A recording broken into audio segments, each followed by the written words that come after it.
All right, so we're going to go ahead and get started. So thank you to everybody that is listening to this interview. And Stacie is a fabulous lady. We share a Facebook group together, and I've seen her before and after pictures, and some of you may have seen the post with her before and after pictures. So you know she's got some excellent advice and an excellent story to share with you to help you along your healthy lifestyle journey. And I want to give you guys an opportunity to also comment on this interview as well. And if you think of anything else that could help inspire people, please feel free to share the link and comment on the post. I'd be most appreciative of it, and so will Stacie. So today, just as a quick introduction, I am a certified health coach, and I help women locally, nationally, and internationally with their health goals. I help them one-on-one. I have a group program so that if they're not comfortable with the one-on-one format, or if it's not something that's conducive to their schedule, I also help them in group formats as well with online courses. Have one that's about to start tomorrow that I'm very excited about, and we'll have several more coming up in the future. And you guys, if you are interested in an inspiring community to join, I do have an online Facebook community, Nutrition for the number 4 Busy Women. And we are a group of positive women. I can proudly say that we haven't had any moments where people felt like they were being talked down upon or judged or talked to in a condescending manner. So if you're looking for a positive and uplifting community, feel free to join that as well. So we're going to ask Miss Stacie a few questions about her journey. And if there's anything at all, Stacie, that I don't question you about, that you feel like your community might want to hear about, please feel free to share those little nuggets.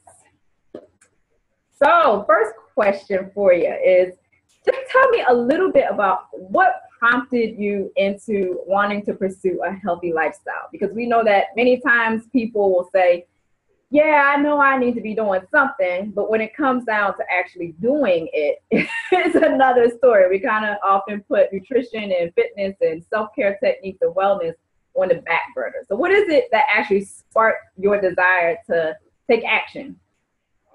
Well, the first and foremost is when I looked in the mirror, I didn't like the body that was staring back at me.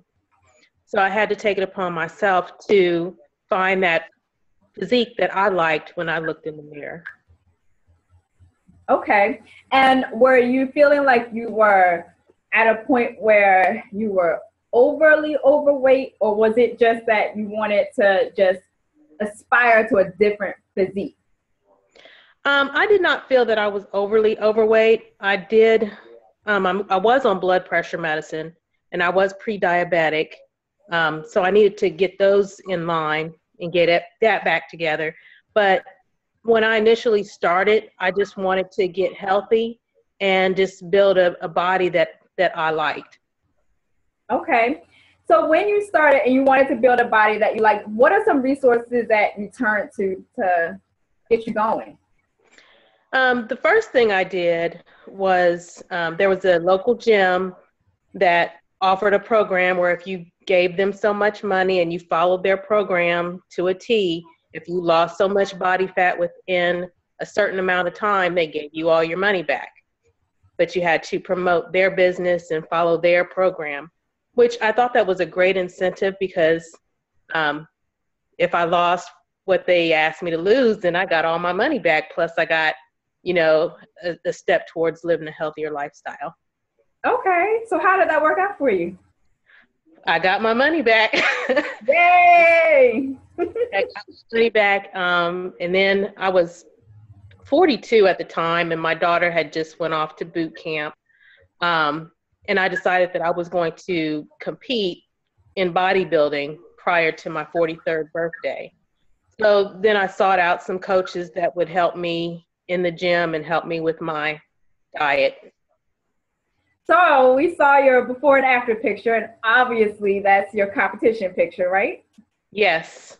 So what was that process like? Because bodybuilding is a completely different weight loss method than your traditional weight loss. I want to lose 5 to 10 pounds just so I can squeeze into the dress that's at the back of my closet. I mean, the coach that I'm with now, I follow what is called macro dieting system, which I think is absolutely great. He tells me how many grams of protein, how many grams of carbs, how many grams of fat per day that I can have. And as long as I stick within those numbers, then I can have anything I want, which is great. I love it much better than the strict dieting where, as you know, the strict dieting says eat A, B, and C, and that's all you get. And I find the macro dieting, I don't binge because when I do have a craving, I can eat what I want and still, as they say, make it fit within my macros. Right. As far as the exercise is concerned, I'm usually in the gym about 2 hours, maybe 5 to 6 days out of the week. But that's it. That's it. It's more, when you do bodybuilding, it's more what you put in your body than in the gym. Okay. So when you say 2 hours, 5 to 7 days a week, or 5 to 6 days a week, is that 2 hours per day, or do you mean 2 hours total for the week? 2 hours a day, up to 2 hours a day. So I'll lift weights for anywhere from, 45 minutes to an hour, and then do about a half hour of cardio. Okay. Now, are you someone that feels as though you're consistent with the 2 hours per day per week naturally, or is it something that you feel like takes a lot of discipline for you to get out and get to the gym and get going for that 2 hour time span? Well, for me, it's become habit, and it's easier because I am an empty nester, so I don't have, kids to take care of when I get off work and come home. But I do believe that in regular like weight loss, I don't think anybody would need more than 45 minutes to an hour at the most, 3 to 4 days a week, as far as exercise is concerned, if they had their diet correct. Okay. And when you say diet correct, you talked on that a little bit with you counting your macronutrients. When you say diet correct, what does that entail for someone else that's not familiar with counting macronutrients? See, and that's one thing that I don't have a handle on yet. I really would like to understand how my coach comes up with these macros, the macronutrients for my body, because obviously with what I want to do, it's a little bit different than somebody that just wants to lose weight. So I would like to study up on that some more.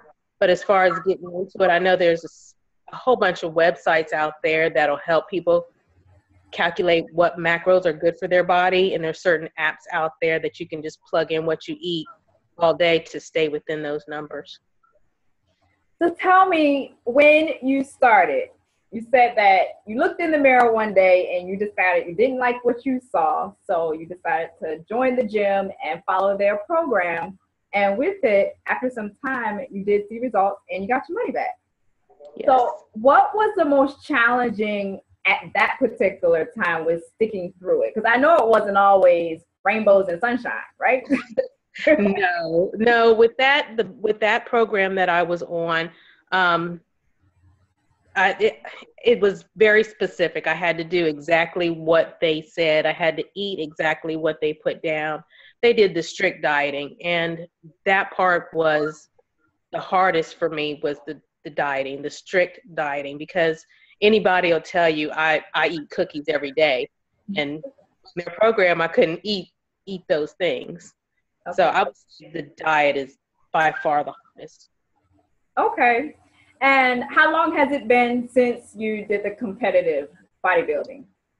The last time I competed was in May of this year, and I'm preparing to compete in March of 2017 at the Arnold Amateur competition in Columbus, Ohio. Okay, so what are you doing now to prepare for that? Just diet and exercise. All the thing that you've been doing all along. Exactly. I mean, the training, the weightlifting is a little bit more intense, Okay. Um, That's what I but was wondering. Is it a little bit more heavier weightlifting now, or is it pretty much consistent the way it's been? well, my coach knows I don't like to lift heavy, so Okay. mine is a whole bunch of reps. Okay. So, during the holiday season, what is most challenging to you? Earlier, you said that this has become more of a habit to you. And a lot of times when you form a healthy habit, you get so used to doing things a certain way, just like with any other habit, that it just becomes a part of who you are and you don't necessarily want to sway from what you're used to. So during the holiday season, do you feel like it's more challenging for you to stay on task? Or if it's not more challenging, what kinds of things do you feel are helpful to you to keep at it?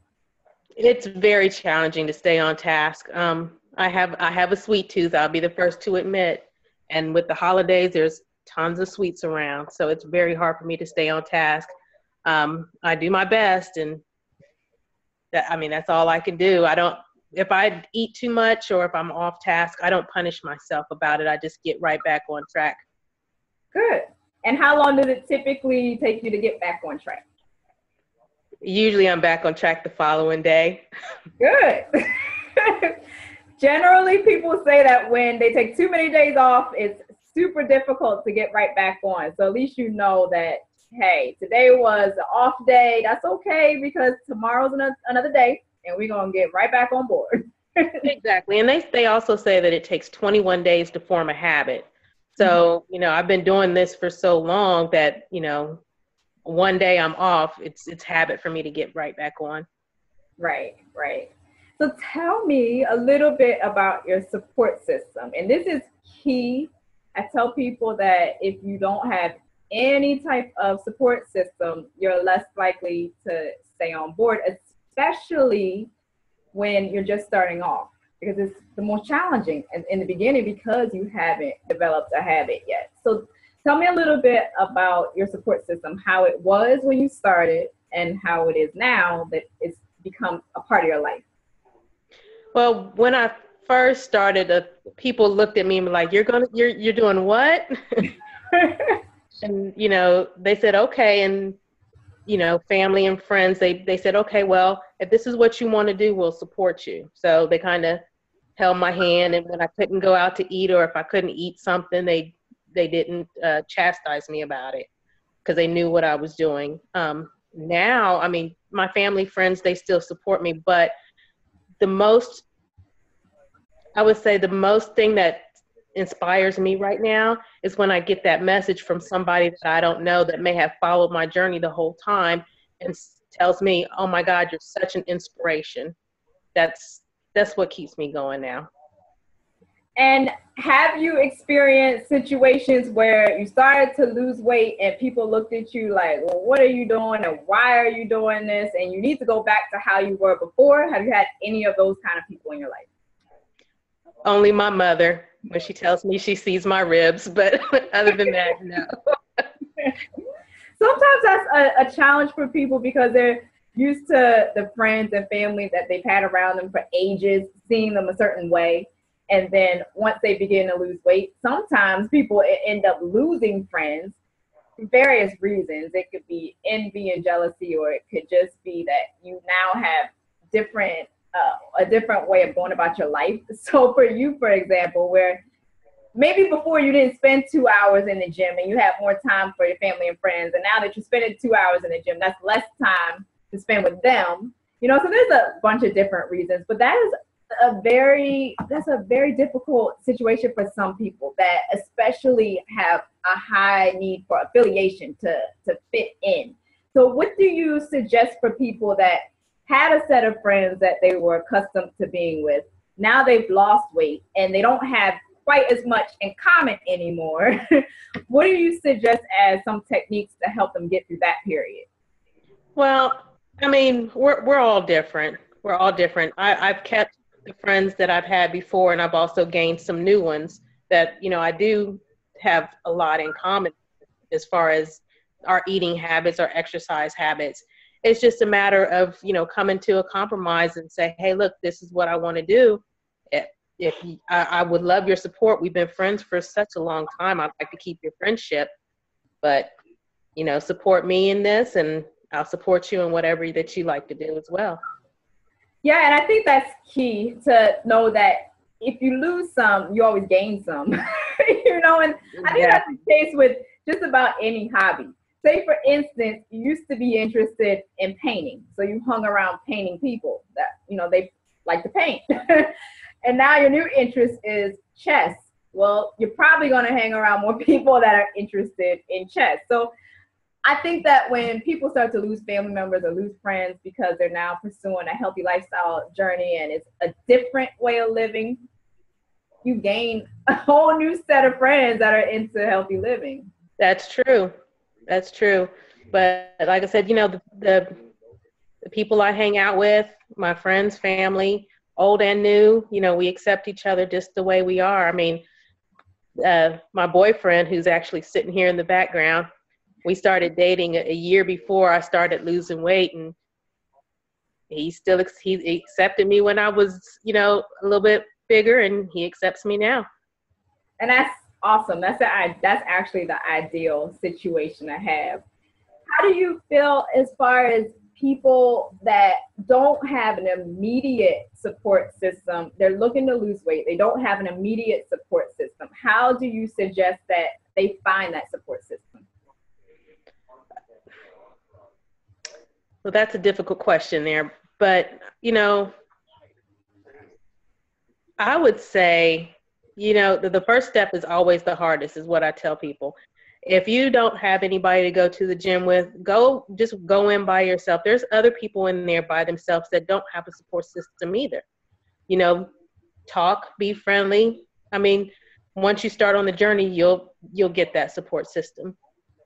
Yes, and that is very key, and I'm glad you said that. And many times people will say things like, well, I would go work out, but I don't have anybody to go work out with. And, you know, if you want to meet people that are of like mind, there are creative ways to do so. I think that we get so accustomed to, we've gone through grade school, for example, and it was easy to make friends in school or on the playground, and you become an adult and you forget how to meet people. You could go into just about any Facebook group. I tell this to people all the time. You could go into just about any Facebook group that's related to nutrition and fitness and say, hey, I live in Philadelphia. You know, wherever it is you live. Who lives in Philadelphia that can help hold me accountable to my new healthy lifestyle journey? And if the group is large enough, you're going to get some people to respond. Maybe you might not get it today, but if you go into that group often enough and ask that question, or just get a feel for where people are from, you'll meet people. Or I tell people about meetup.com. Meetup.com, at least here in the US, is a very quality resource. You go on there, you look up a health and fitness group in your local community, and just simply show up at the different events and meetups that they have available. And there you go, boom. You have an instant fitness family right there, all of like mind. Everybody may be, you know, along the journey at, you know, different stages, but you have people of like mind that you could, you know, develop a relationship with. Right, and bounce ideas off of as well. Right, right. What do you think in terms of nutrition, fitness, and mindset? How do you suggest someone go along with a healthy and fit life when they're not used to it? And you hear people all the time talk about, well, you know, it's all mindset. It's all mindset. What does that mean to you? Mindset to me means either you're ready to do it or you're not ready to do it. And if your mind is not right, the nutrition and the exercise is not going to follow. So you have to get your mind right. You have to can't have anybody pull you into it. You have to walk into it yourself. And I think that that's the case many times with, you know, living a healthy lifestyle. If you're not ready and someone has to force you to do it, many times it's not long-term results that you'll see. You know, your doctor might force you to do it because they're telling you, well, guess what? You're going to be on 50 meds if you don't. But other than that, if it's a husband or a wife or a boyfriend or girlfriend or a friend telling you, you better do this or else, I'm going to leave you, you might do it for a short period of time, but it's for the most part not necessarily going to be long term. Or should I say the percentage goes down for the amount of people that carry it out for the long term. So what would you suggest for those people that they want to get started? They do have a support system. They feel like their mind is right, but for some reason they get stuck at about the 30 or 60-day mark. They just get stuck. What do you think would be helpful to unstick them? Probably to talk to somebody who's been doing it a little bit longer than they have, to see that they went through that struggle too, because everybody at some point in time hits a plateau. So that's what I suggest. Talk to somebody who's going through it or has been through it and say, you know, hey, this is just a temporary thing. You know, we'll get over this hump and move on. And that's definitely the case. And, you know, I'll tell people, you know, fitness models that you see on Instagram and on Facebook and Snapchat and all those other social media platforms that people use these days, many of them also have an accountability partner. They're not doing it by themselves. So it doesn't matter if it's day 1 for you or day 1,000 or day 1,000,000. Many of those people have some type of accountability partner, whether it's a coach or it's just their team of friends that they work out with. Somebody is helping to push them even when they're self-motivated. Stacie, what do you feel about speaking of, you know, the fitness models, what do you feel about the body positive movement? Because you have people that will say, well, girl, I'm happy with the way I look. And if you don't like it, that's fine. I know I'm 200 pounds overweight, but I like me the way I am. What are your thoughts on that movement? Personally, I feel if they like what they see when they look in the mirror, then that's them. I don't try to push my lifestyle on anybody. If they're happy, I'm happy. And that's definitely key. I tell people that, you know, you could eat radish and cucumbers and celery sticks all day long and be miserable. That's true. The end goal really should be how happy you are with your body. Now, having said that, if you say you're happy, but then you're always complaining about you're not happy. right, about you being tired or sluggish or lack of energy all the time, there are different things that you can do to help with that to make you even quote unquote happier. So I would always suggest just to be open-minded. But actually, at the end of the day, your size doesn't determine your happiness. And that's one thing that I always want to, you know, say to people. I've seen very miserable size 0s, and I've seen very wildly confident size 20s. So really, at the end of the day, the internal work is what is most important. Stacie, do you have anything else that you want to add? Any words of encouragement or motivation or inspiration that you feel like people need to hear? You know, it's not a marathon. If you're trying to get into shape or live a healthy lifestyle, it is basically, as you said, it is a lifestyle. It's not a diet. It's not, you know, in the gym all the time. It is definitely a lifestyle. And if something that somebody wants to do, you know, more power to them. Love it. You know, one step at a time. Like I always say, the first step is always the hardest. Any resources that you feel have helped you out that you would like to share with anyone else, or any contact information like an Instagram or anything at all that you would like to share? Well, if anybody has any questions that they want to ask me, they can definitely Facebook me through my Facebook page, and my Instagram is snreed1. Follow my journey. Like I said, I'm going to be competing in the Arnold Amateur in March. Hopefully I'll do well, but we'll see how it goes. And the Instagram is SN as in Nancy, and that's Reed, REED 1, correct? Correct. Okay. Well, we're going to cheer you on. Yay.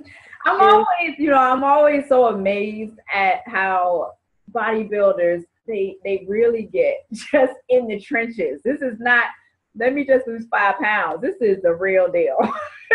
So, it is. And I can say, if I wasn't an empty nester, I probably would not be able to do it. But you can start it at any point in life. You hear people talk about, I'm too old for all that. You ain't too never old. too old. Never too old, because I'll be 45 next year, and there are women that bodybuild, do bikini competitions and stuff like that are, in their 50s and 60s, and they look fabulous. Yeah, so there you go. There you go. Age is nothing but a number. So there you go. Exactly. Well, thank you. I really do appreciate you taking time on your Sunday to talk to me. Didn't have to do it. I know you have other things you could be doing, empty nest or not. So I do appreciate it. I am celebrating Thanksgiving, and I did not go overboard. And I do have some useful tips that I can share with anyone that's listening on how to navigate the holidays and still enjoy food. I did enjoy desserts. I'm not one of those that believe that I need to eat salad day in and day out to stay fit and healthy. As a matter of fact, I prefer spicy, flavorful food. You just have to learn how to, cook it a healthy way. And I think too many times people connect healthy and fit with eating salad every day, all day. And it's not, that doesn't have to be the case. And I think you spoke about that earlier, that as long as it fits within your macros, hey, I'm eating it. Exactly. So this is not a life of deprivation. Doesn't have to be a life of deprivation. So I want you guys that are listening to keep that in mind. Drop any comments, any suggestions that you can share with other people. Feel free to drop them in the comments if you are listening to this on a social media platform that allows you to do so. And I appreciate everyone for listening. Share with your friends, and I appreciate your time. Bye.